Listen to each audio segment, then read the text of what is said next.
Encryption रे जदि ढिला करिबा किंबा तथ्य उन्मोचन करने को सरकार बाध्य करती तेबे देश छाड़ी चलीजिबो बोली व्हाट्सएप मेसेजिंग ऐप्र अधिकृत संस्था मेटा दिल्ली हाईकोर्ट को कही। मेटार वकिल तेजस कारिया दिल्ली हाईकोर्ट को कहिसेंति जे जदि एनक्रिप्शन को भांगिबा को कुहा जाए तेबे एक मेसेजिंग प्लेटफॉर्म भाव में व्हाट्सएप स्थिति समूले नष्ट होइजिबो। एहा द्वारा व्यवहारकारी गोपनीयता पदारे पड़िबो। एही जुक्तिर प्रतिक्रिया रे कार्यकारी मुख्य विचारपति मनमोहन को नहीं गठित खंडपीठ कहिसेंति एभली एनक्रिप्शन को भांगिबा प्रसंग को अन्य कोनोसी देश रे कार्यकारी करा जाइछि कि। एहार उत्तर रे मेटार वकिल कहिथिले जे पृथ्वीर कोनोसी देश रे एभली नियम नाही, एपरिकी ब्राजिल रे मध्य नाही।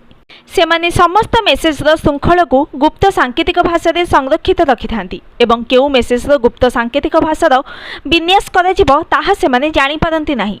जदि नूतन आईटी नियम कार्यकारी करंती तेबे सेमाने गोटिए वर्ष रे कोटी